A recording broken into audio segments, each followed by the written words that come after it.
Hello everybody and welcome to the complete theory of Five Nights at Freddy's. I know my pronunciation isn't the best, so try to bear with me.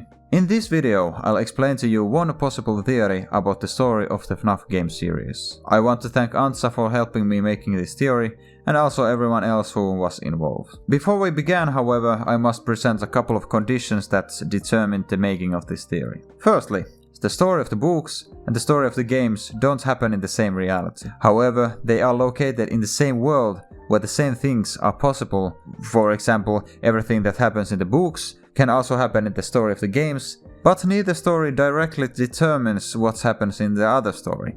And this means that you can take ideas from the book when thinking about the story of the game, but you don't have to connect all the events in the book with the story of the game. Secondly, Scott Carlton has said in multiple posts that he has changed the story several times during the FNAF game series. Therefore, the further you go back and the earlier you go with the teasers and scottgame.com source code Easter eggs, the less weight you should give them. At the time, Scott tried to give hints to the story of that time, but because the story has changed since then, the teasers may no longer point in the right direction. All in all, the further you go back, the less you have to think about how Scott wanted the clues to be understood, and the more you have to just try to get the pieces to fit together. Thirdly, there is no way to know which story is right and which story is wrong, because Scott will never reveal the real story. Therefore, with this story, every effort has been made to incorporate all the smallest clues and details provided by the games into the story,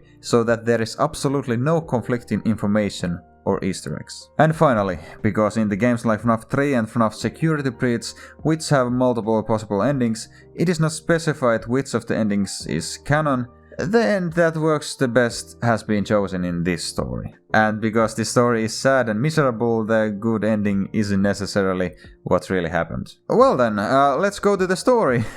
The story is divided into segments. I will first present the events, one segment at a time, and after that explain why I believe the events took place. So, this is the complete story of Five Nights at Freddy's. It all started in the late 1960s, where there were two families. The father of one family is Henry Emily, and he has one daughter, Charlotte Emily. The father of the other family is William Afton, and his wife's last name is Smith. They have three children: big brother Michael Smith, little sister Elizabeth Smith, and little brother Gregory Smith. Henry sets up a company called Fazbear Entertainment Inc. The company immediately sets up a theme restaurant called Fredbear's Family Diner, which was built around the singing bear Fredbear. Although Henry was a skilled carpenter and was exploring the possibility of building self-moving figures out of wood, the Fredbear who appeared in the restaurant was still a worker dressed in a soft bear costume. So the 1960s are just a guess based on the fact that exact years are known for the subsequent events. Henry Emily and Charlotte, or Charlie, are taken directly from the books, though in FNAF 6 if you open the Easter eggs and listen to the audio tapes recorded by a male voice, the screen will show the letters HRY, which would refer to Henry. It is also known from the end of FNAF 6 that Henry has a daughter. The name Afton, however, is in several games, for example Sister Location and FNAF 6, but the name William is from the books and associated with the same last name. Michael's name and connections to William is derived from the scene after Sister Location's Custom Nights. Elizabeth is from the final scene of FNAF 6 and Gregory is from Security Breach. Security Breach has old posters and one of them is advertising Fredbear's singing show, and it is the oldest one by the looks. Fast facts, which were removed from FNAF AR, reported that the first restaurants in the restaurant chain was Fredbear's Family Diner. The books though give the idea that Henry is trying to build self-acting characters out of wood. Finally, we know that William won't bring the animatronics into the story until later, so at this point all the characters were just costumes. Around the same time elsewhere, William was working for the robotics company called Juniors. The company developed artificial intelligence algorithms and animatronics, among other things. William himself had studied robots and algorithms and was extremely good with computers as well as building robots. However, his motive was to develop a system that would give him eternal life. He had theorized that the remnants of children's souls could be used to prolong life and prevent death. and he had a burning desire to test his theory. He was just need the resources and the way to capture children. William heard about Henry's restaurant and immediately saw the opportunity. The restaurant was full of kids and the animal characters got right next to the kids. Better yet, the restaurant hosted a lot of birthdays where parents were not present. If workers in animal costumes were replaced with animatronics capable of capturing children inside them, children could be abducted easily and unobtrusively. That's why William decided to resign from Juniors and start his own company called Afton Robotics and offer Henry a partnership. It wasn't hard for William to persuade Henry. He also got quite a lot of freedom to start developing his animatronics. The first animatronics built by William were Spring Freddy and Spring Bonnie. They were spring-lock suits that functioned both as animatronics in themselves and as costumes worn by workers. Those animatronic costumes were a hit and brought a lot of popularity to the restaurant. That is why Henry decided to promote William to a co-owner status. Construction of new restaurants began immediately and the company began to expand. William had got what he wanted, a restaurant full of kids and resources to build his animatronics. He soon began building the Funtime animatronics, the main purpose of which was to abduct children and collect the remnants of the spirits. William even got Henry to help with the construction. In addition, Henry himself began building wooden characters such as Puppet, Mini-Renas, Pizzaplex and Balloon Boy. No good explanation has been found for Juniors, so due to future events, it's the robotics company William was working for, obviously. It is not a bar. So, William's motives for building a system that lives forever comes from the books. Afton Robotics comes from the sister location's blueprints, which are copyrighted by William Robotics. FNAF-VR Fazbears says that the springlock suits were the first animatronics made by William. They also say that it was William who built the animatronics and not Henry, though Henry did help with the Funtime animatronics based on FNAF 6 Henry's Secrets audio tape. The expansion of the company is indicated by the soon opening Circus Baby's Pizza World, as well as other restaurants like Chica's Party World. And the FNAF 6 HRY audio tape, on the other hand, reveals that Henry was involved in the making of the Funtime animatronics. In 1973, a large complex had been built under the Fredbear's family diner right next to Henry's house, where animatronics could be developed in peace. The restaurants Circus Baby's Pizza World and Chica's Party World were ready to open and the Funtime animatronics were ready. However, the opening was slowed down by police investigation. Juniors didn't like the fact that William had transferred their know-how to another company. As a result of the investigation, Henry also began to lose confidence in William and started to slow down William's decisions. William did not like this and decided to get rid of Henry. Henry made good progress with the wooden characters. Some of the characters were still rudimentary and underground, but some like Puppet and Balloon Boy had already been placed in the restaurant. Puppets had one clear purpose. Henry had set it up for guard his child, Charlie, while he himself was working underground. However, this proved fatal, as William easily prevented Puppet from acting and was thus able to lead Charlie behind the restaurant without anyone noticing. William killed Charlie and drove home. Puppet arrived too late and huddled next to Charlie's body, which lied in the rain. But, like a miracle, Charlie's spirit was still there and it passed into Puppet's body. William knew that missing children would cause problems and media attention, so during the investigation, William let Funtime Chica hunt and kill people at night and bury their bodies in the woods. In other news, William's son Gregory was crazy about the characters and often left home without permission to go to the Fredbear's family diner. When William returned home after the murder, he noticed again that Gregory had escaped. Henry could not bear the death of his daughter and couldn't continue in the company, which is why William got the whole company for himself. Henry also sold his house next to the restaurant to William. At the same time, the police investigation led nowhere and nothing more prevented the opening of the restaurants. However, William wanted to test the Funtime animatronics, and since Henry wasn't there, it was easy. William invited orphans from nearby orphanages to test parties before the opening. The guardian brought the children and left them to party at the restaurant with the animatronics and a daytime guard. William's own children were also involved in the party because their mother thought that they had to be allowed to go too. William knew how dangerous the Funtime animatronics were, so he told his children to stay away from them. However, Elizabeth was so enchanted by Circus Baby and her ability to inflate balloons that she couldn't help but go to it. The other children ran in and out of the room until suddenly Elizabeth found herself alone with the baby. Very quickly, Baby acted according to his programming and quickly grabbed Elizabeth inside, killing her, and her spirit passed to Baby's just like it should have. Other Funtime animatronics, Freddy and Foxy, also did the same. Gregory was stepping into the room when his sister died, though he only had time to see his sister's ponytail and Baby's belly hatch close. William was shocked and puzzled, but at the same time pleased that his system was working. His wife, on the other hand, was broken by grief. She had wanted her children to attend the party and therefore accused herself of missing Elizabeth. On the other hand, it seemed to the police that the orphans had escaped from the restaurant in the middle of the party and had taken Elizabeth with them. No bodies were found, so no murder was suspected. The mother could not stand the grief and killed herself soon after what happened. Grieving his wife, William built Ballora to remind him of her. His wife's spirit had not been freed, but still lived in the premises of the restaurant. After finding Ballora's empty body, it merged with it. William cancelled the opening of Circus Baby's Pizza Vault, at which point Chica's Party Vault also never opened. Funtime Chica was also never used to kidnap children. The cancellation of the opening was a big loss for the company. To make up for this loss, more restaurants were set up on a smaller budget, and a music tour was launched. Even the home delivery car was converted to a Freddy Fazbears and Friends music tour bus to save money. 3 animatronics were built for the tour: Freddy, Bonnie and Chica. In one other restaurant, the show was offered by the Mediocre Melodies band, and in another, Foxy the Pirates. The year 1973 will be determined by the known years to come, because Freddy, Bonnie and Chica must be in existence by then.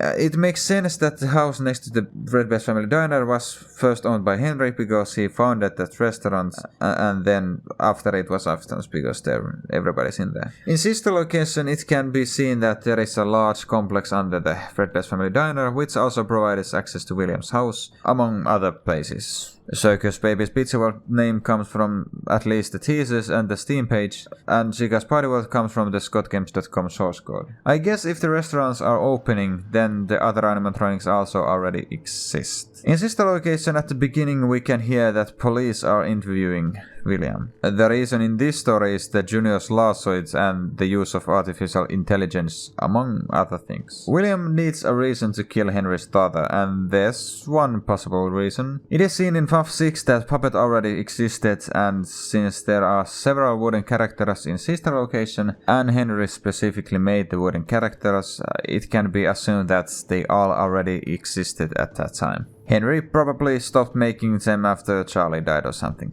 In FNAF 6 it is also told that Charlie's spirit is in the puppet. The FNAF 6 mid-rate motorist tells that Gregory is escaping, and it is seen that there are footprints of 3-toed legs next to William's house and something is buried in the woods. And Funtime Chica has 3 toes, and the books talk about twisted ones that kill people, so that's the connection. It is known from the sister locations teaser that children from here and there had been invited to come to Circus Baby's Pizza Vault before the opening ceremony, and that the opening ceremony was eventually cancelled. There is no information on any major investigation of the missing children, so the likely conclusion probably was the disappearance of Elizabeth and other kids. The fact that all of William's children were involved in the party is one explanation why Elizabeth was present, though in sister location we actually learn how Elizabeth ended up in Baby. The fact that Gregory saw his sister fall in the Baby is explained by later nightmares. An explanation had to be devised for Ballora, and here is one logical one. Wife or Elizabeth aren't seen in any of the FNAF 4 minigames in 1983, so I guess both are dead.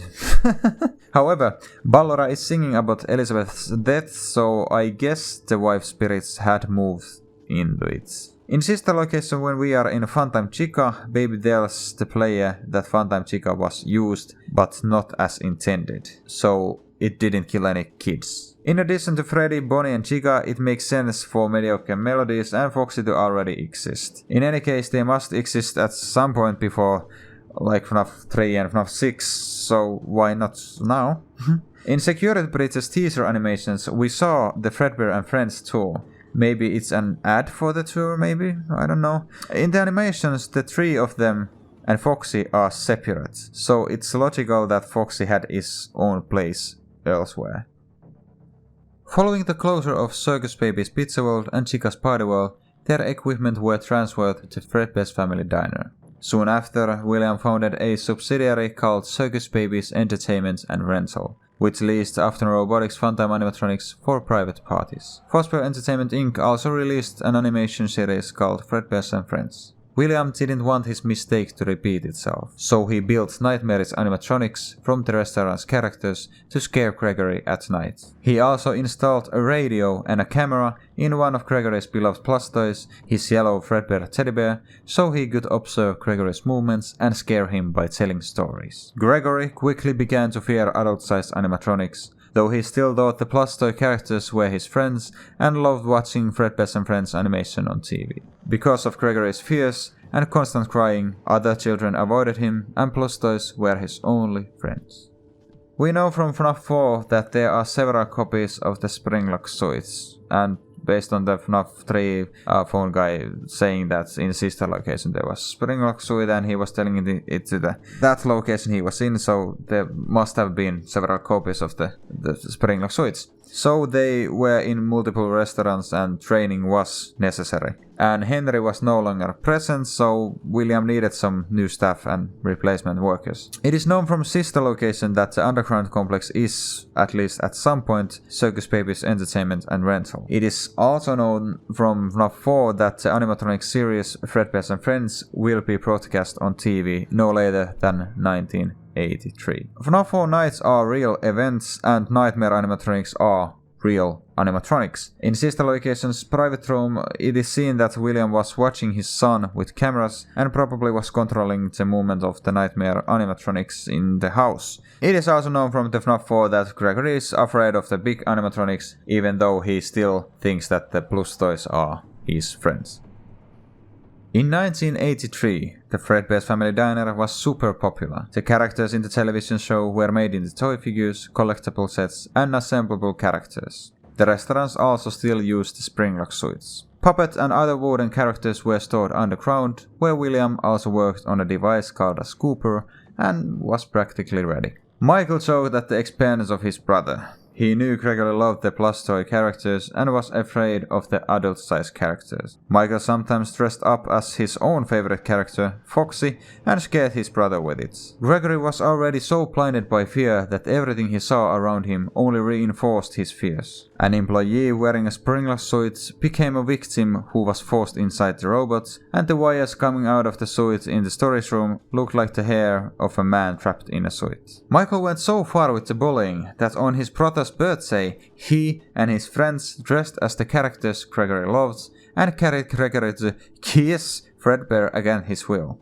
They threw Gregory into Fredbear's mouth, and before Gregory had time to get out, his tears made the Springlock slip out of place, and Fredbear's mouth snapped close, Gregory's head still inside. Gregory was seriously injured and was immediately rushed to the hospital. At the hospital, Michael repented of his actions and apologized to his brother. William, on the other hand, spoke to his son through the Fredbear teddy bear and promised to put him back together.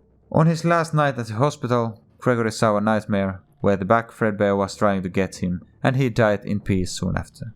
William took action immediately. He went down to his workshop and began building a human-like robot that looked like Gregory, hoping to move his son's spirit to it. The company reputation got a hit from what happened and the popularity began to wane. Due to the popularity of the music tour, the company's mascot was changed to Freddy Fazbear and the animatronics were moved to perform at Foxy's restaurant, which was also renamed Freddy Fazbear's Pizza. Fredbear and Bonnie Springlock animatronics, used mainly as costumes, as well as functional wooden figures such as Puppet and Balloon Boy, were also taken into the restaurant. In addition, a man known as Phone Guy was hired as an instructor who, among other things, recorded instructional tapes for the safe use of the Springlock suits. Months rolled by, and William no longer focused on anything other than building a Gregory robot. For example, he no longer took care of the Springlock suits, used in the Fredbear family diner. On one fateful day, as two workers were putting on sprinkler suits to each other, one of the suits snapped unexpectedly. When the other employee tried to help his crushing colleague, he was followed by the same fate. Fast movements also made his suit snap shut. Both workers soon died of bleeding in a worker-only safe room. William completed the Gregory robot. The robot was so human-like that it couldn't be identified as a robot with the naked eye, and the robot itself didn't even know it was a robot. For a moment he rejoiced in his insane achievement, but the reality quickly struck him. Gregory was dead. He had been killed by a sprinkler suit instead of Funtime animatronics, and his spirit could no longer be connected to the robot. William thought for a moment and realized everyone saw Gregory die. It would be impossible for Gregory to live. So he decided to lock Gregory in the box so no one would ever know what he had built. The superiors of Fazbear Entertainment Inc. were not happy with the problems William had brought. Bad reputation caused by the death of his child and workers killed in sprinkler suits. William was forced to resign and leave immediately, as well as stay away from the restaurants. He was fired in such a hurry that the circus baby he was repairing at the time was left broken on the desk. Due to the simultaneous failures of multiple sprinkler suits, their use was discontinued in all restaurants. At Freddy Fazbear's Pizza, the suits were placed in a safe room and employees started to use old-fashioned yellow Freddy and Bonnie fabric costumes. The Fredbear's family diner was also closed shortly after, and the deaths of the workers were kept secret. It is known from FNAF 4 television and sister location Secret Room that FNAF 4 minigames are 1983, and the restaurant is Fredbear's family diner. Outdoors, the kids have toys from the restaurant's characters, so one can assume they are on sale. It is also clear from the minigames that the sprinkler suits are actively used and that there are several copies of them. The puppet also doesn't show up at this point, so it's probably underground. The tricks of Michael and his friends and Gregory's behavior, etc. can also be found in the FNAF 4 minigames. FNAF 4's animatronics are real based on that, otherwise surveillance cameras and William's actions would seem pointless. Gregory's death is clear from the end of FNAF 4 and William speaks through Fredbear, so the fact that he says "I'll put you back together" suggests that he's going to build Gregory robot. Also, the fact that Scott says in his post that the community may not be ready for this, and the fact that he later published a book with human-like animatronics hints towards the Gregory robot. Help Wanted's coin reached the Fazbear's family diner was founded in 1983, so it makes sense they both existed at the same time. In the animation series, Freddy, Bonnie and Chica were in the band first, and only later they'll include Foxy. So there's one explanation for how this actually happened in the real world. Due to later events, Springlock suits have had to be in several restaurants, and Phone Guy's instruction tapes can also refer to this. It is logical that Phone Guy would have been hired as a trainee for the new Freddy Fazbear's Pizza at this point. Puppet was present at Freddy Fazbear's Pizza because in the FNAF 2 minigame it transferred bodies and spirits to the animatronics in the first Freddy Fazbear's Pizza. We know from FNAF 3 that several sprinkler suits filed somewhere around this time. Here is one possible explanation. This would also explain why we have the Shadow Freddy and Bonnie spirits and why in the FNAF 3 minigame Shadow Freddy can walk into a safe room that is not accessible by animatronics. The box of FNAF 4 is reminiscent of a box from books that had a human-like robot that was still alive inside of it. You know? It is therefore possible that a working Gregory robot was inserted into the FNAF 4 box at the time of FNAF 4 events. Getting rid of William Afton could be one reason why his motive in the final story is to retaliate against Fazbear Entertainment Inc. and destroy the company. It is also significant that Baby is somehow left broken underground due to events yet to come. From the FNAF 3 Phone Guy tapes, we know that the Springlock suits were discontinued, placed in a safe room at Freddy Fazbear's Pizza and replaced with fabric suits. And the fabric suits may have even looked like Glitchtrap's suits from Help Wanted. In 1985, Freddy Fazbear's Pizza continued to operate and had just enough customers. This greatly angered William. He couldn't bear to see how the company went on without him, and his animatronics were used to entertain the children. So he developed a plan. He would kill children on the restaurant's premises and stage the day guard. He thought 5 dead children would certainly be enough to ruin the company's reputation and knock it down once and for all. William decided to put his plan into practice. One day, when there was a small private birthday party in the restaurant, William managed to slip into the security room unnoticed to pick up the familiar Bonnie Springlock switch. With the day guard busy and away from the party room, William lured the children to the safe room and murdered them. The children's names were Susie, Jeremy, Fritz, Gabriel, and the birthday hero Cassidy.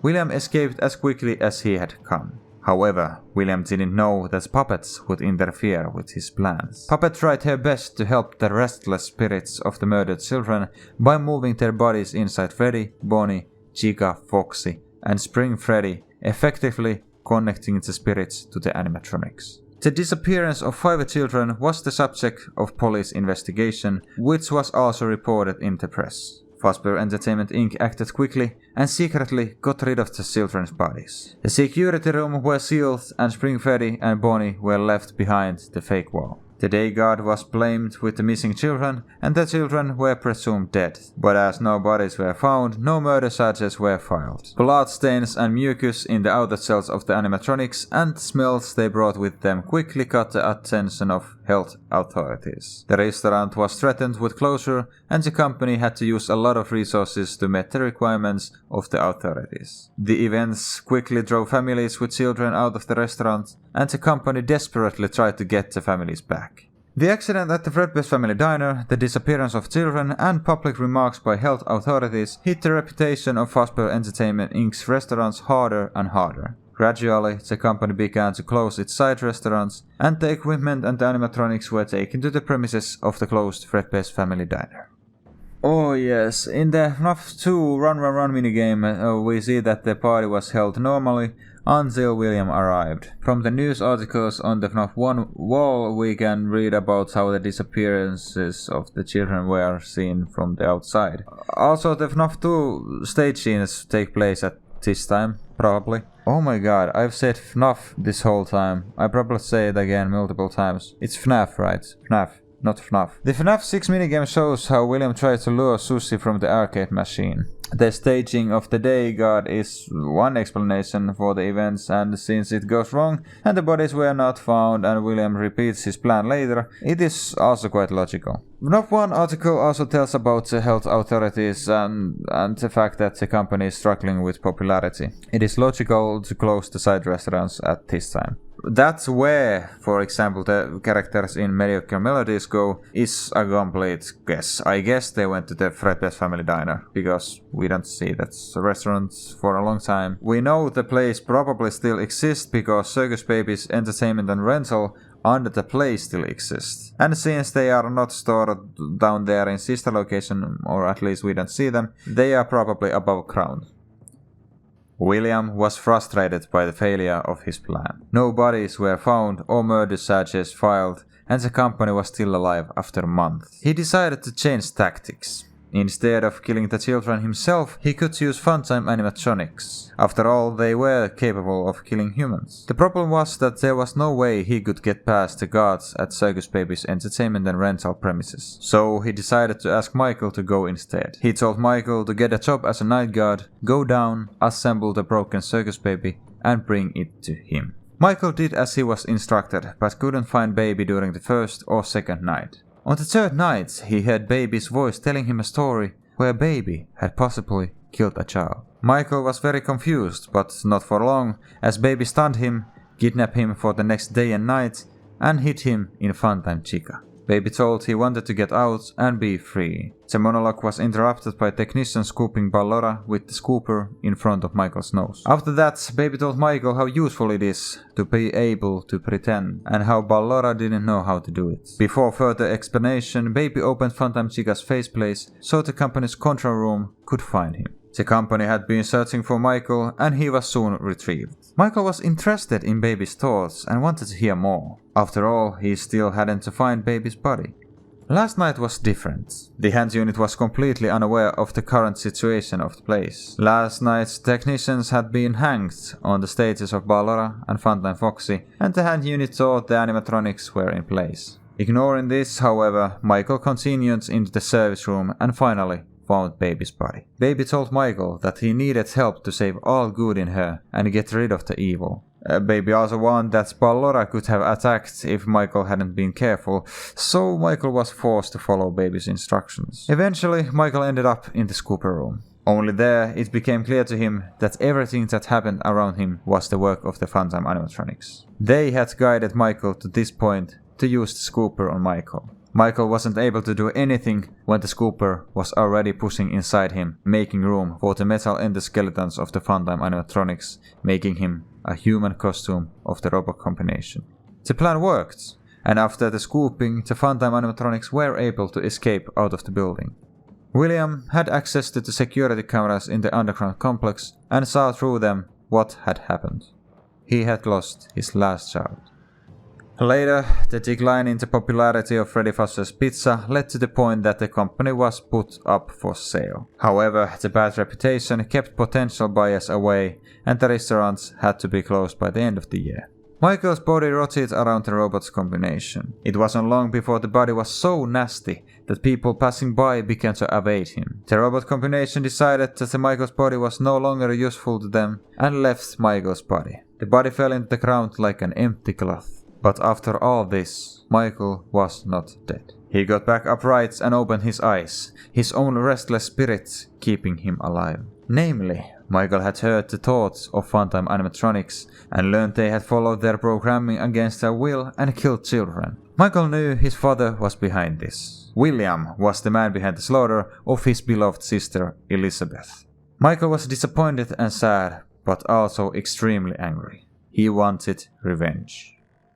Well, there had to be some reason for Michael to go down to Circus Baby's Entertainment and Rental, I guess, so this is one idea. The name comes from sister location's blueprints. Earlier, William had left Baby broken on the table, if you remember, which would explain why he had asked Michael to put Baby back together, as Michael says in the final scenes of Sister Location. Sister Location's entire game explains all the events down there, including the fact that the robot's combination, or Ennard, leaves Michael and Michael survives. Oh, and the Sister Location trailer sounds and whispers were some of the thoughts Michael heard. That earlier scene in Sister Location also says Michael wants to find his father and probably specifically take revenge on him.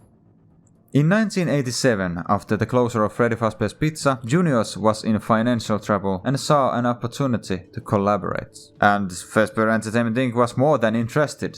The idea was to make the animatronics both performance and security cameras at the same time. Animatronics would be connected to a criminal database and would alert if any criminal stepped near the restaurant. They tried to upgrade the old animatronics Freddy, Bonnie, Chica and Foxy, but due to their poor condition the companies decided to build a whole new lineup of characters. The new types of animatronics were designed based on the popular toy characters. Some animatronics like Toy Foxy were designed just like its toy version. It could be easily disassembled and reassembled. The idea was that it would be a puzzle robot for the youngest children. Toy Chica's beak was also detachable for humorous effect as in the toy version. Puppet and Balloon Boy were also present due to their good condition. In addition, employees had new fabric suits featuring these new characters, though they still had one yellow Bonnie suit in the storage room as a spare suit. So Freddy Fazbear's Pizza reopened, redesigned and better than ever, and it worked. People liked the new look and the popularity started to grow again. Toy animatronics appeared on stage and were allowed to move freely, serving cakes and balloons as the old animatronics sat unused in the storage room. However, the new identification system in the new animatronics brought unexpected side effects. The animatronics moved by themselves at night. This became very clear to the first nightguard during the first week, as well as to the second nightguard, Jeremy, during the second week. William was unhappy to hear the restaurant reopened. He had already rejoined in his victory after closing the old Freddy Fazbear's Pizza. He was fed up with how the animatronics of his old employer gave hope to the restaurant chain. Since he never got his hands on the Funtime animatronics, he decided to repeat his previous failed plan. During the second week, in the middle of the children's party, he sneaked into the restaurant storage room dressed as a guard and grabbed an old Bonnie suit from there. With the day guard busy again elsewhere, William led the 5 children, one by one, into the safe room and murdered them. This time, however, William took the bodies close to the animatronics and to different rooms to make sure Fazbear Entertainment Inc. couldn't get rid of the bodies so easily, and so that Junior's animatronics were blamed for what happened. Puppet saw what was happening and asked Freddy for help to stop William. However, William didn't care because he could easily control and change the animatronics code with his remote control. William changed the programming of all the animatronics a bit and made them more unstable. In the old pizzeria, Cassidy felt that William had taken the life of innocent children again. She was furious and wanted revenge on William for his actions. It set out in search of William, teleporting from place to place. Jeremy actually saw Cassidy's spirit and the golden spring fairy suit at a glance during the night. The day guard didn't notice anything, not even the bodies. However, the missing children attracted attention and the next day, police investigation was started.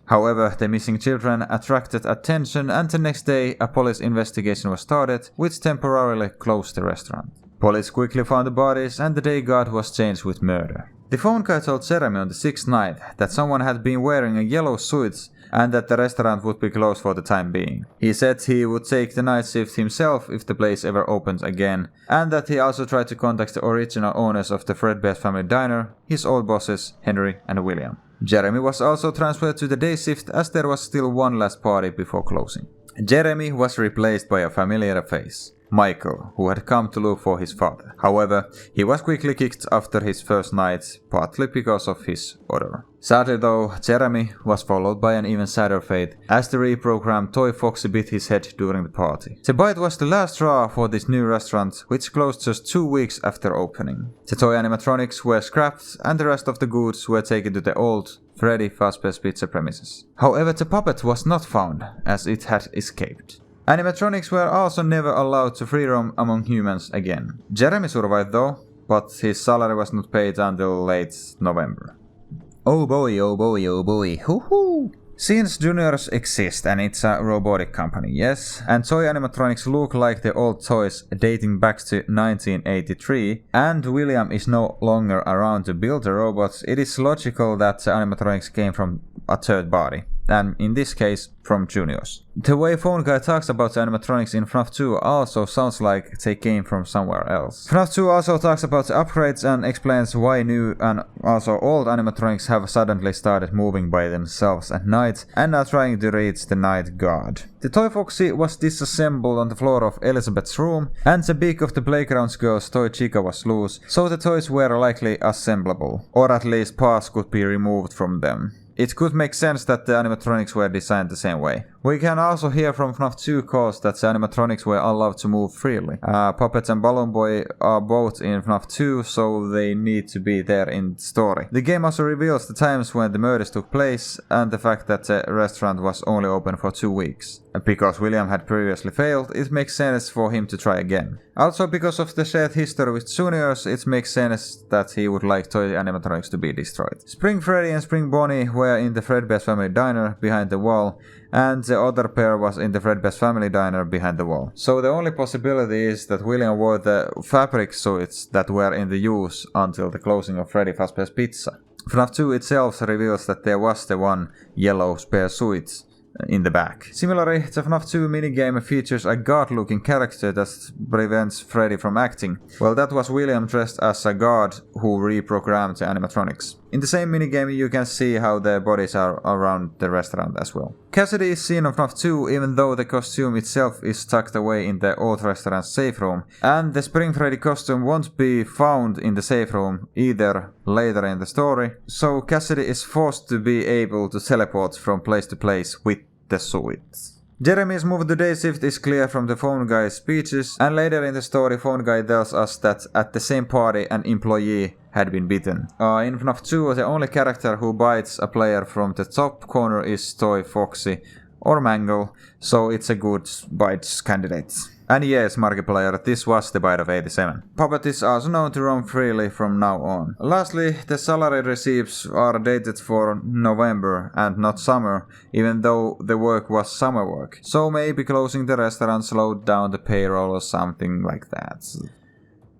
Following the sudden closure of the revamped Freddy Fazbear's Pizza, the company returned to the premises of the old Freddy Fazbear's Pizza. The cells of the old animatronics were rebuilt and the company persevered to survive. However, it managed to keep its operations alive. Fazbear Entertainment Inc. added to its terms and conditions that if someone died, the disappearance could not be reported until the body and all the tracks of what happened had been cleaned up. This caused everyone to avoid working in the restaurant as a night guard.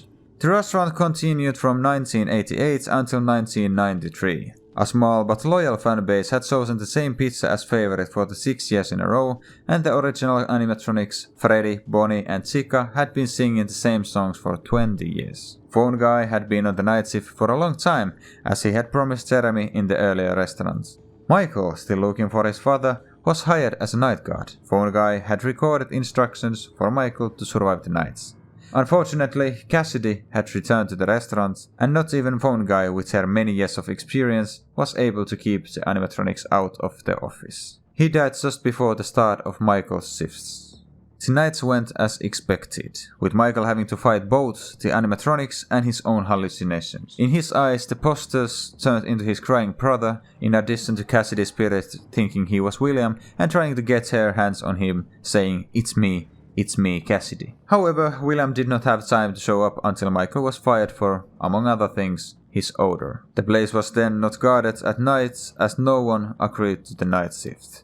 William learned through Phone Guy's death that the company was still alive. He could not believe that even after all this, the company refused to die. So he decided to get rid of the animatronics. William knew how to get to the restaurant unnoticed and where the cameras couldn't see him. After breaking in at night, he headed for the safety room, from which he easily tore open the cardboard wall. It didn't take long for the animatronics to start coming one by one towards the room. William knew how the animatronics were built, so it was easy for him to destroy them before they even got to notice him properly. What William could not expect was the appearance of the spirits of the children he had killed. He was just about to dismantle the spring Bonnie suit hanging in the safe room as spirits began to chase him. William was scared and he had to quickly come up with a hiding place. At that moment he realized he could use the springlock suit as protection. He had worn similar suits numerous times and knew how to get inside quickly. However, this was a mistake, as the springlocks on the old suits were no longer reliable. Spring Bonnie, that had hung in a damp safety room, snapped, and William was stuck inside in the same way as the two unfortunate employees years earlier. Slowly and painfully, William sat on the floor to shake and die. Cassidy had trapped William, but his death was not a cruel enough punishment. The other spirits were released, but Cassidy was not. He was left to produce hell for the spirit of William, in which William was forced to experience many times over what they experienced. Quietly in place, William laid in a safe room while his spirit suffered his sentence. Fazbear Entertainment Inc.'s resources were exhausted. After the destruction of the animatronics, due to poor popularity and the lack of workers, the last restaurant had to be shut down. Yes, FNAF-VR deleted fast facts say that the restaurant has been in operation since 1988 to 1993. The only restaurants and events that could fall into this period is FNAF 1 restaurants and events. A lot of information is available from Phone Guy's speeches. Hallucination and It's Me are easily explained by Cassidy and Michael, and the FNAF 1 payslip also reads Michael's real name. The safe room had been closed years ago, so it also had to be opened by William. The FNAF 3 minigames show how William destroys the animatronics and how William gets into the Spring Bonnie. Cassidy appears on Ultimate Custom Night, and it is widely accepted that Ultimate Custom Night is William's hell. And he has a logical point where Cassidy could cause it for William. Cassidy has also wandered from one restaurant to another, so it is not a surprise she could be here. Lastly, the restaurant is likely to stop anyway sometime, so why not right now? Years and decades went by and disagreements began to form within the combination of Funtime animatronics. Baby didn't care about the other animatronics and felt superior to them. The other Funtime animatronics had had enough of him. They no longer wanted to obey Baby's orders and forced it to leave the combination. Meanwhile, because Henry had received the call from Phone Guy years ago, he had returned to explore the facilities of Fredbear's Family Diner and Circus Baby's Entertainment and Rental. He had found his old wooden characters in the same places he had left them, as well as something new, Scooper. After researching the special device for a while, Henry set out to look for its blueprints and found a pile of Afton Robotics blueprints. In addition to Scooper's blueprints, the pile included numerous other blueprints, Mediocre Melodies animatronics and Funtime animatronics, among others. There was also a box of anonymous surveillance camera tapes near the blueprints. Henry did not come to seek an answer to the death of his child, but he believed he had gotten it on the basis of what he saw. After examining the animatronics blueprints, it became clear to him what William had been trying to do and that William was behind the murders. One of the surveillance camera tapes stood out of the crowd. It was Puppet, moving on its own without guidance, moving children's bodies inside animatronics. Henry still remembered how he had found his daughter dead behind the restaurant next to the puppet and quickly put the pieces together. Henry decided to put an end to everything, release all the spirits that had been captured in the animatronics, and put an end to the actions of his old friend William. Henry began developing a plan to bring all the animatronics together in one place and free the spirits at the same time. He had also begun to build a robot capable of locating and containing Puppet. This robot, named Lefty, had been finished and wandered in search of the Puppet. The local amusement park also planned to expand its repertoire with a horror house based on Fazbear Entertainment Inc's restaurants and their events. Among other things, one of the amusement park workers, known as Ennard, began looking for appropriate stuff and old relics from the restaurants. Oh man, guys, I'm so sorry of my English, it is so bad, oh no, I'm so sorry. ScottGames.com and FNAFworld.com discussed at one point, and based on the discussion, Baby and others had disagreements. Wow. And in FNAF 6, Baby and the rest of the animatronics, aka Molten Freddy, are also seen separately, so they are two entities. And it is certain that they parted ways at some point somewhere. We have here like 30 years of time, anytime. Henry somehow found out that Puppet has the spirit of his daughter because he knows about it in the end of FNAF 6. Well, here's one explanation of how he could have found out. It is also logical that Henry, who has not built any robots himself, would build Lefty, the first robot he would build, in his old workshop using Afton Robotics blueprints. From the FNAF 3 news article, we know that the upcoming horror house was in a local amusement park. In FNAF 3, the house is not open yet, and we hear a bit of Phone Dude working as he searches for more stuff to the house.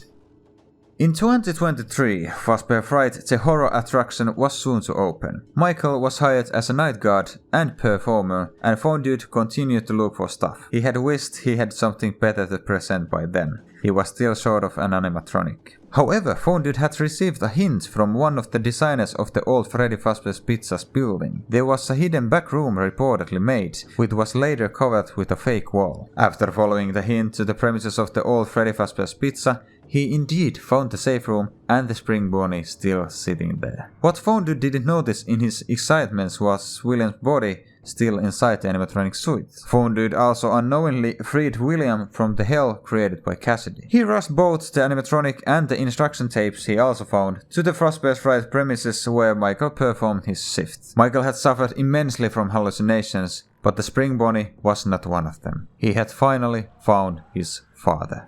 And this became almost deadly clear during the night. As the tapes rolled in the background, Michael guided the robot back and forth using children's voices and repaired the place's constantly breaking electronics. At the end of the shift, Michael lit the place on fire and left the relics of the old restaurants as well as his father to burn. The Steam page says FNAF 3 takes place 30 years after Freddy Fazbear's Pizza closed. Phone Dude says on the first night that "glad you came back for another night," referring to the fact that Michael had been a security guard before the events of the game. Phone Dude also tells about himself and the situation, and in FNAF 3 we see William arriving at the scene. However, in the games, it is a little strange that Michael would return to the place for multiple nights, and also that no one else notices that William was moving. So I think all the nights in FNAF 3 from the second night on, so the nights where the instruction tapes are playing, are actually one and the same night. I don't know, maybe Michael is just hallucinating the night change or something. Anyway, the end result is that Michael burned the place down, and this will emerge from the news article at the end of FNAF 3. Also, Also, the bad ending is canon. Why is there lights? Well, I guess the children cannot truly rest until William is dead, or that just Cassidy is still there, because Cassidy is also seen in security breach, which indicates that even though she already caused the hell for William, she could not let go and disappear, and still wants some conclusion or something. Sometime after the events of 2023, Henry had begun to carry out his plan. He had opened a restaurant he had built called Freddy Fazbear's Pizzaplex. It was placed underground and was accessed through a small house built on the site of the old Fredbear's family diner. Henry knew that happy, celebratory kids would attract Funtime animatronics to the scene, as well as Lefty, maybe even William. And since they didn't have any way in, they would be waiting for an opportunity in the back alley. Henry had hired several employees for the restaurant, but a few jobs were more special than others. In addition to working at the counter, one job required the worker to go at the end of every shift to check if old electronic machines had appeared in the back alley. If there were, they had to be brought inside the room intended for them, leave, and seal the room. After a month of operation, the first animatronic, the baby, had arrived in the alley. The worker had brought it inside the room, and while listening to Henry's instruction tape, baby had killed him and run away. Because of this, Henry had to add electric shock devices to the rooms to temporarily stop the animatronics from moving in the event that they began to become a threat. The next employee was more successful. He managed to grab all the animatronics that had arrived in the alley with electric shocks. In another job, the worker had to control a digital fake restaurant, run it, and order items. These items were transported directly to their designated rooms, which were also sealed. Michael had been hired for this job and worked in an underground office. Henry's plan was ingenious. The real restaurant attracted the animatronics to the place so that they would be easy enough to lock in the rooms. However, no items were bought for the real restaurant. Other items acquired by Michael were also locked in the rooms. Namely, Henry believed that some of the animatronics might have tried to smuggle themselves in by hiding inside the items. These rooms could only be exited along the route built by Henry, which led to an air conditioning maze full of children's voices and the smells of the restaurant. Behind the walls of the labyrinth ran the RASC animatronics built by Henry to simulate children. There was also a room at the other end of the labyrinth that simulated office of the real restaurant. Office sounds like printing ads and the hum of a fan could be heard, in addition to which Michael sat there presenting the nightguard. Henry thus managed to get all the wandering animatronics in one place so that none of them could get out. The animatronics didn't even realize they weren't in the real restaurant, but in a trap. And baby even thought the whole place was a gift built for them by William, where they could do what they were meant to do. Henry had learned from William's blueprints that a high temperature, like fire, could free spirits from the metal of the animatronics. This is why he had built the air conditioning labyrinth so that it could be lit by pushing a button. And Henry did just that. The labyrinth caught on fire with the animatronics. Michael and Henry, too, had decided to stay put and end their lives with the structure.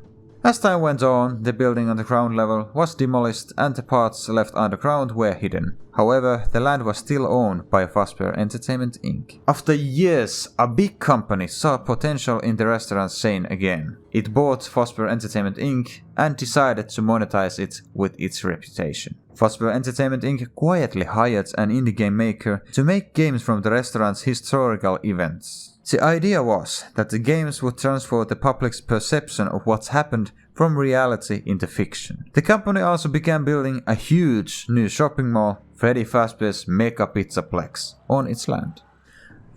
Almost all the information comes from the pizzeria simulator or FNAF 6, yeah. At the beginning of the game, it is seen that baby is already in the room once and is likely to kill the worker because the electric shock device had not been installed yet. Later though, when baby and the other animatronics show up, they are reasonably easy to keep in check with the electric shocks. The game sees the perspective of two different employees. Some random person moves the animatronics out of the alley and receives the items, and Michael is underground presenting a night guard and running a fake restaurant. This explains how the game can continue even if employees die from robot attack while evaluating it. The rooms themselves are explained in Henry's instruction tapes, and at the same time it explains how the animatronics get underground. What I just told you is one explanation on why there is a real underground Freddy Fazbear's Pizzaplex in security breach. Wasn't it widely believed that there wasn't even a real restaurant anywhere? There were just maybe some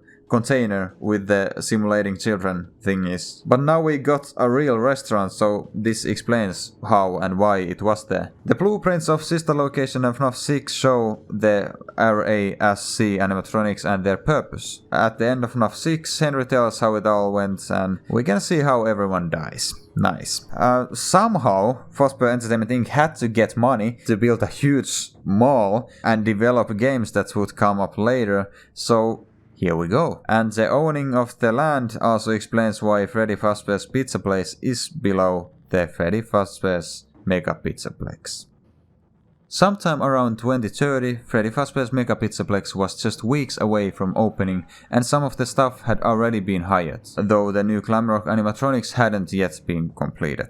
The Fazbear Entertainment Inc. had also hired game developers to make games that portrayed the events in the restaurant chains as fiction. One studio did FNAF AR, and the other was developing the Freddy Fazbear's virtual experience. In addition, hundreds of different arcade games were built and programmed for the Pizzaplex. While casting the foundation of Roxy Raceway, workers had noticed that something underground had pulled power. They had dug the foundation open and found the old way to Freddy Fazbear's Pizzaplex. Underneath the broken structure of the site, the workers found old parts of the animatronics and they brought them back to the surface. The studio that developed FNAF-VR was far behind schedule. They had to finish the game before the opening of the Pizzaplex. Fazbear Entertainment Inc. decided to give the studio old animatronic parts from old restaurants as well as the animatronic parts found underground so the studio could scan them for useful code. However, Dale, the boss of the studio, did not want the parts of the animatronics in his office and decided to hire a contractor to do the scanning for him while they continued to develop and test the game. The contractor scanned the parts as instructed and actually found some useful code inside them. The artificial intelligence and behavior of the animatronics as well as series of motions were obtained almost directly from the circus boards in a usable form.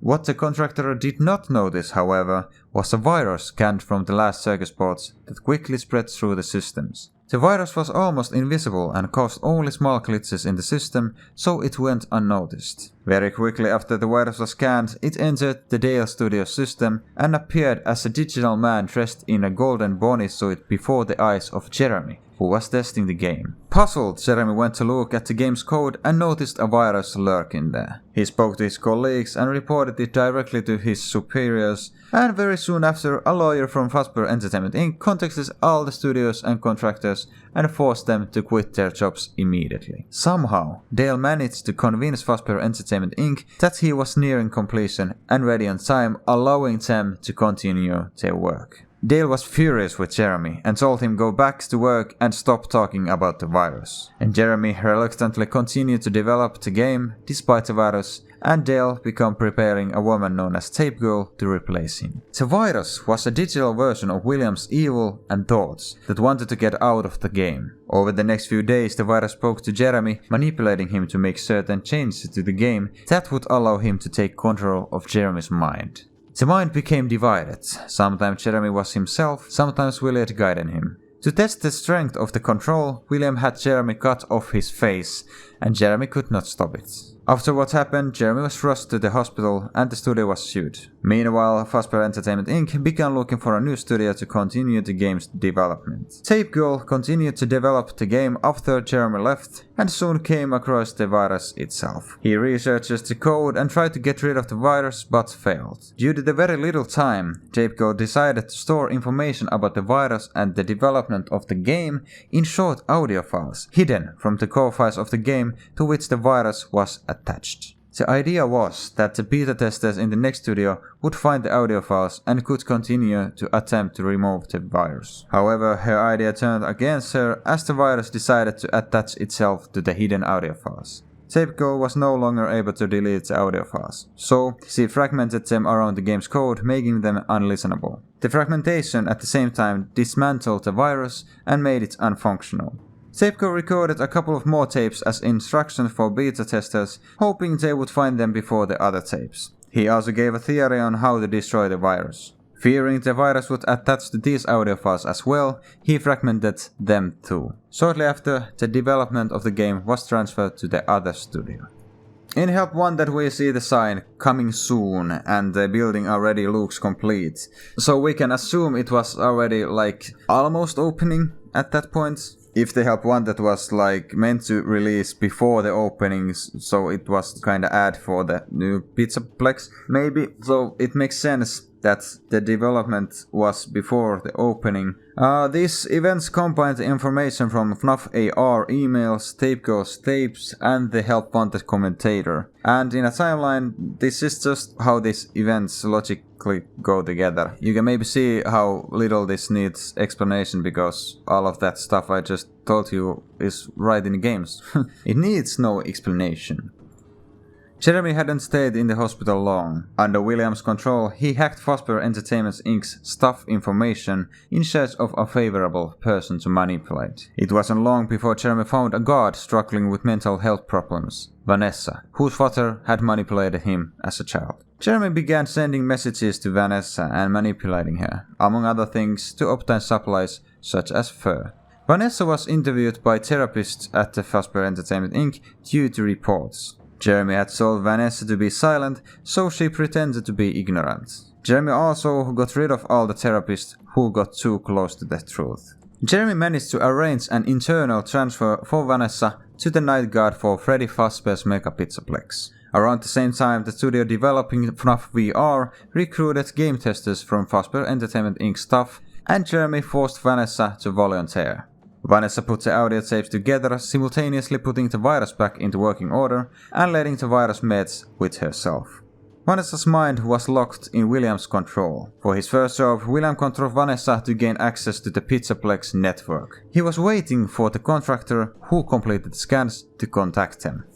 A few weeks had passed since virus was scanned and the contractor finally noticed the virus in its own system after it revealed itself. They sent an email to the Pizzaplex IT person, but Vanessa responded asking for access to their system. Vanessa had created the credentials of the IT staff for herself, so the contractor didn't suspect anything. Vanessa packed the virus together and sent it from the contractor's system to the Pizzaplex system. Vanessa had modified the security protocols of the Pizzaplex network so that the virus wasn't prevented from entering. The virus was emailed to all staff members and quickly spread throughout the system, including the new Glamrock animatronics. However, the virus remained hidden from the time being, as it was important to cover up Vanessa's footprints. Freddy Fazbear's Mega Pizzaplex opened and the popularity was vast. The large halls were full of children and the new songs and performance skills of the new characters were first class. Jeremy visited the mall several times, looking at places and standing prominently in front of the cameras. He also once met Vanessa face to face as she wore a bunny outfit she had made. The idea was to pay as much attention as possible to Jeremy. He even hacked his own information and changed the story of his past to make himself look rebellious in nature. Jeremy also used the contractor systems once more to control the Pizzaplex's animatronics and get the attention of the mall's IT staff. They indeed took the bait and blamed Jeremy for all the virus-related activities and system glitches. Police were soon involved in the case and Jeremy was soon interviewed by the police. After Jeremy was silent, a therapist was hired to find out Jeremy's motives. Again, when the therapist got too close to the truth, William got rid of him, this time with Vanessa. Jeremy was convicted and Vanessa was able to continue her duties at the Pizzaplex unnoticed. Well, it makes sense that the Jeremy is the same Jeremy. It would be boring that the person who manipulated Vanessa was just some random person that is not mentioned, especially when we know from Help Wanted that Jeremy was not dead and that Jeremy is probably in control. Based on FNAF-AR emails with the man named Louis and the contractor's emails, we were able to form a logical sequence of events. Deleted contents of the FNAF-AR also gave an idea of what was happening within the Pizzaplex. The therapist is visited by two people, Vanessa and Jeremy. The name Vanessa is mentioned in the tapes, but the other person remains unnamed. However, there are several differences in the preferences of the individuals, suggesting that there are two different individuals involved. There were also many different details that needed a purpose purpose or explanation. We also needed an explanation for why, after all they did, after the virus was already in the animatronics, they still used to contract the system later to control the animatronics? Why? What was the reason? And this also explains why Jeremy is accused by the therapist of what happened. It probably took a few weeks until Vanessa went with the Glamrock animatronics and cleared the way under the Pizzaplex to Freddy Fazbear's Pizza Place and below. She took some supplies with her among the old parts of the animatronics she had acquired. William controlled Vanessa to build a chamber where he could repair his Spring Bonnie body and rejoin it. Around the same time, the virus controlled Glamrock Bonnie to go to the Monty golf, where it was put to pieces by Monty. For staff, it looked like Monty was malfunctioning. In reality, Vanessa needed the parts of Glamrock Bonnie to use them to build the body of the new Spring Bonnie. Vanessa had to look normal while working with hundreds of colleagues in a huge mall. William was able to give Vanessa control of her own body from time to time in a way that Vanessa herself didn't even notice that she was being controlled at times. However, during the big performances, William was in control. Freddy's job was to analyze the audience while performing on stage and look for suitable children based on their guest information. Vanessa, dressed in the bunny outfit, then lured the children into the underground base. The reason was that William needed the remnants of the children's spirits to revive his body. The chamber built underground worked. The remnants of the children's spirits brought William's body to life, and he was back again. Interestingly, William's return to the books of the living meant that Michael, whose spirit had been attached to William's death, also returned. The spirit also merged with Glamrock Freddy, who was at the time underground. The box, in which William had sealed the Gregory robot nearly 50 years ago, had cracked open. It was probably the collapsed roof structures that had hit the box and opened it. Gregory had gotten out of the box very confused and clueless. He had gone through places he knew, but they were all either ruins, destroyed or filled with new buildings. But after he had run into the Freddy Fazbear's Mega Pizzaplex ad, he had headed towards a mall and familiar characters. One day, as Glamrock Freddy routinely analyzed the audience, it spotted Gregory. Michael's spirits reacted strongly to seeing his brother alive, which quickly caused Freddy to become overloaded. As the crowd left, Vanessa guarded the exit looking for Gregory. He had to hide, and decided to go to his old friend Freddy. Freddy had been moved to his room, and Gregory hid inside of him. Freddy had automatically entered safe mode due to the crash, and was no longer connected to the internal network, so he could no longer be controlled by the virus. Glamrock Freddy then helped Gregory escape from the guards and the animatronics that were controlled by William. Sometimes Vanessa was herself doing her nightguard job, and sometimes William took control of her, put on the bunny outfit and used a robotic jammer in the eyes to slow Gregory down. Gregory and Freddy found their way underground, where they passed the Blob robot thing and found Henry's old control room, from which he had earlier directed the destruction of the animatronics. They also encountered William and let him feel the burning heat of the flames one last time.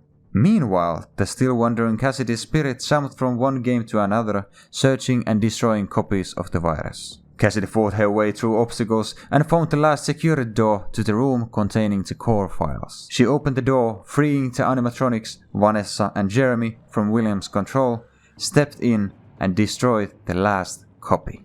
The entire underground complex burned quickly, and Gregory barely managed to escape out of the building with Freddy. William desperately tried to escape the fire, but it wasn't long before Blob, made up of the spirits of the killed children lurking underground and the parts of the destroyed animatronics, found its way to him. Blob grabbed William's throat with his tentacles and smashed it inside. The children's spirits were liberated with William's death, including Cassidy. Michael also got peace again. Vanessa was no longer under William's control and continued to work normally, and also the Glamrock animatronics could be themselves again. Gregory and Freddy stayed as a team, which felt like Gregory had gotten his old friend back. They sat quietly on the hill and watched the slow setting of the sun. And that, dear viewers, concludes the complete story of Five Nights at Freddy's. At least for now. Okay, last explanations, fast. So Freddy says in security breach that he went down with Vanessa before he controlled himself, okay? Based on Freddy's voice lines, Vanessa would also have brought the children down. Nice. The final dialogue of the game also implies that children are constantly disappearing into place, so William needs them for remnants. All the animatronics were destroyed in a fire bath made by Henry, so William's body was forced to be rebuilt, and Glamrock Bonnie is an ideal candidate for replacement parts. From the messages in the gym bags in the game, we know that Glamrock Bonnie had walked to Monty's golf, and we also know how competitive Monty is, so it was easy for the staff to believe Monty acted on her own. Freddy's reaction to the child in the audience, his comments to Gregory, and its line, "I am not me," suggests that Michael would be a part of Freddy on some level. Gregory had also been away for almost 50 years for some reason, but now he suddenly appeared on the Mega Pizzaplex. Here's one possible explanation how and why now. Also, if Freddy Fazbear's Pizza Place was actually in sister location premises or something, it could have been that Gregory was already inside the Pizza Place under security breach or something. In the security breach game we see and read the events that happened. And in this story, the after ending is the canon one. The role of the Blob robot is not explained, so we assumed it killed William. It is logical that the spirits finally found peace, for this is where the series and the story end. It is unclear whether Michael remained on Earth with his brother or whether Michael was released again because William died, but this will do. Oh god, well then, that's it! Hope you enjoyed it. It took so many days to first write this in Finnish, then translate it to English, and then read it like it's 4.5 hours in this fucking recording. I don't know how long this will be in YouTube, and edit my thousands of mistakes I made along the way. So, thumbs up and share this to your friends please. Bye! Tykkää jos sä tykkäsit tosta, voit toisen katsoa tai kaikki soittolistasta. Ja vielä kiitos liittolaisketuille.